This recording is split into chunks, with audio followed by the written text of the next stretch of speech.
হর হর মহাদেব, হর হর মহাদেব। আরে আজকে 5 ঘন্টার জার্নি 7.5 ঘন্টা ধরে করেছি, শুধুমাত্র তার রিজন হচ্ছে ডেস্টিনেশনে পৌঁছানোর সময় যতগুলো দর্শনীয় স্থান ছিল সব দেখতে দেখতে এসেছি, তাই জন্য। তো চলো গাইস, আজকে আমিও রেডি আর আমার লাগেজ, ব্যাগ, গিফট সব রেডি। আমাদের নিতে গাড়িও চলে এসেছে। আজকে আমার বদ্দির একমাত্র ছেলের জন্মদিন, আজকে না মানে 24 তারিখে। তো আমার মা তাকে গিফট দিয়ে দিচ্ছে, উইশ করে দিয়েছে, আর আমার বাবা দাঁড়িয়ে রয়েছে আমাদেরকে টাটা বলবে, সাবধানে যাস বাবু। তো আমরা গাড়ি করে বদ্দির ফ্যামিলি সমেত ঘুরতে বেরিয়ে গেছি। বদ্দিরা 7 সিটের 4 হুইলার বুক করেছিল। আমার বড় জামাই বাবু আমাদেরকে ট্রিপটা করাচ্ছে, তার ছেলের জন্মদিন উপলক্ষে ঘুরতে নিয়ে যাচ্ছে, ভালো মন্দ খাওয়া দাওয়া, অনেক মজা।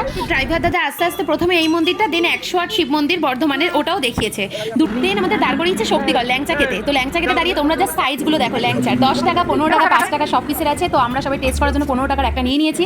ল্যাংচাটা খেতে ভালোই ছিল। তার আগে এক কাপ চা। আজকে রাতে আমি বার্থডে সেলিব্রেশন করবো আমার একমাত্র বোনপোর, সেখানে আমি ডেকোরেশন করবো, সাজাবো, আর গাড়িতে আস্তে আস্তে এটা একটু ঢং করছি গাছ, একটু গান টান করে, ঢঙের থেকে বেশি কিছু না।